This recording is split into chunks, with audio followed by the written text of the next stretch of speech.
ఎప్పుడైనా morning breakfast కింద ఇలా పూరి చేసుకోండి. కూర కూడా చాలా అంటే చాలా టేస్ట్‌గా ఉండిద్దండి. అచ్చం మనం బయట కొన్నట్టుగానే ఉండిద్దండి కూరనేది. మీరు ఇలా చేసుకుంటే మనకు తక్కువ టైంలోనే పూరీను, కూర చాలా తక్కువ టైంలో చేసుకోవచ్చండి. ముందుగా గోధుమ పిండి తీసుకొని, అందులో కొంచెం బొంబాయి రవ్వ వేసుకొని, కొంచెం సాల్ట్ ఏసుకొని, కొంచెం ఆయిల్ వేసుకొని ఇలాగా బాగా మెత్తగా కలుపుకోండండి. అప్పటికప్పుడు మనం ఇలా వేసుకోవచ్చండి. పెద్ద పిండి కూడా నానబెట్టే పనేమీ లేదండి. నేను అప్పటికప్పుడే ఇలా చేసుకుంటానండి. పెద్ద గంటలు గంటలు నానబెట్టవలసిన పని కూడా లేదు. కాకపోతే మనం బాగా కలుపుకోవాలంతే. చాలా మెత్తగా అయ్యేంత వరకు కలుపుకుంటే చాలా ఈజీగా ఏసుకోవచ్చండి. ఈ పూరీ కూర అనేది కూడా చాలా ఈజీగా చేసుకోవచ్చండి. ఈ పిండి పక్కన పెట్టుకుందామండి. ఈలోపు మనం కూరకు కావాల్సినవన్నీ రెడీ చేసుకొని, ఈలోపు మనం కూర తిరగమాత వేసుకుందాం. ఈలోపు మనకి ఈ పిండి ఒక 2 నిమిషాలు నానిద్ది. మనకి ఈలోపు కూర కూడా అయిపోయిద్దండి. ఇలా తక్కువ టైంలోనే చాలా అంటే చాలా ఈజీగా చేసుకోవచ్చు ఫ్రెండ్స్. పెద్ద హడావిడి లేకుండా. ఇది పక్కన పెట్టుకొని ఈలోపు వేరే కుక్కర్ గిన్నె గాని లేకపోతే ఏదైనా బాండీ తీసుకొని ఇలా ఆయిల్ పోసుకొని తిరగమాత దినుసులు వేసుకుందామండి. ఆవాలు అంతకు మించి నేను పెద్ద ఎయ్యనులేండి. అయి కొంచెం బావుంటాయండి. తర్వాత ఇందులో కొంచెం ఆనియన్స్ సన్నంగా తరుగుకొని, తర్వాత టమాటా ముక్కలు, పచ్చిమిర్చి ముక్కలు ఇలా వేసుకొని ఇవి కాసేపు బాగా మగ్గనిద్దామండి. తర్వాత ఇందులో కొంచెం క్యారెట్ ముక్కలు, కొంచెం బంగాళదుంప ముక్కలు ఇలా పచ్చివేనండి. నేను ఉడకబెట్టలేదు. ఇలాగా కొంచెం మిల్ మేకరు ఇలా అన్నీ వెజిటేబుల్స్ ఏముంటే అవి వేసుకొని ఇలా మిక్స్డ్ కర్రీ కింద చేసుకోవచ్చండి. కొంచెం అల్లం వెల్లుల్లిపాయ పేస్ట్ కూడా ఒక స్పూన్ వేసుకుందాం.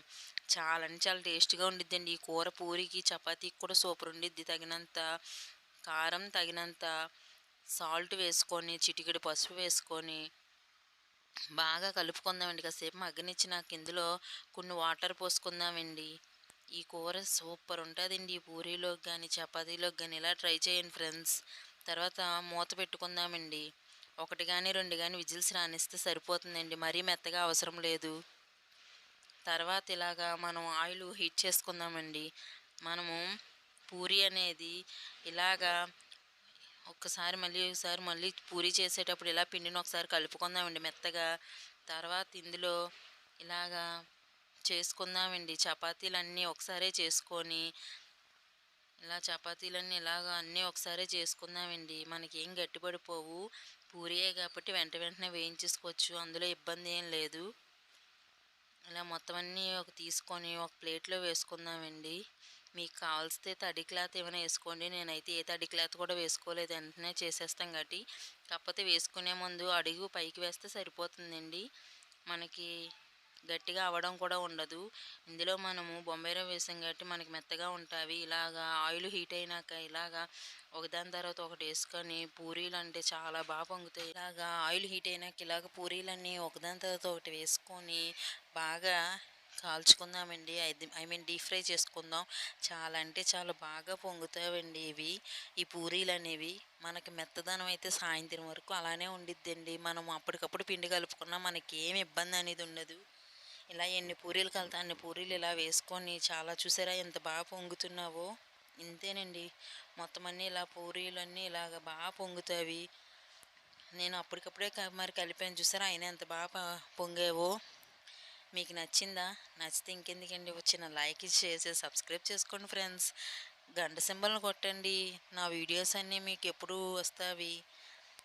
అంతే ఫ్రెండ్స్. చాలా అంటే చాలా ఈజీగా చేసుకోవచ్చండి. ఇందులో పెద్ద కష్టమేముంది చెప్పండి. మనం పూరీలన్నీ ఇలాగా ఇలా చేసేసుకొని ఒక ప్లేట్‌లో వేసుకొని వెంటనే నూనె హీట్ అయితే చాలండి. మొత్తం అన్నీ వేయించేసుకోవచ్చు. పెద్ద శ్రమ ఏం లేదు. ఒకటి ఒకటి చేసే కన్నా ఇలా చేసుకుంటే మనకి వెంటనే అయిపోతదండి. ఇలాగ నాకు విజిలొచ్చినాక ఈ మూత తీసి చూశానండి. కూరలో కొంచెం మనము ఏం చేయాలంటే మళ్ళీ పొయ్యి వెలిగించుకొని ఇందులో కొంచెం శనగపిండి వాటర్ వేసి కలుపుకున్నానండి. ఇలాగా కొంచెం చిక్కదనం కోసం చాలా అంటే చాలా బాగుండిద్ది కర్రీ కూడా. చపాతీల్లో కూడా సూపర్ ఉంటుంది. ఇది బిర్యానీలో కూడా చాలా బాగుంటుంది ఫ్రెండ్స్. ఒకసారి మీరు ఇలా ట్రై చేయండి. వెజిటేబుల్ బిర్యానీ చేసుకున్నప్పుడు ఇలాగ ఈ కర్రీ అనేది చాలా బాగుండిద్ది. అంతే అండి. చివరిలో కొంచెం కరివేపాకు కొత్తిమీర వేసుకుంటే ఎంతో టేస్టీగా ఉన్న బంగాళదుంప కర్రీ కూడా రెడీ అయిపోయింది. సేము బయట తిన్న టేస్ట్ అయితే వచ్చిద్దండి. నేను ఇందులో ఎటువంటి టేస్టింగ్ సాల్ట్ వేయట్లేదు.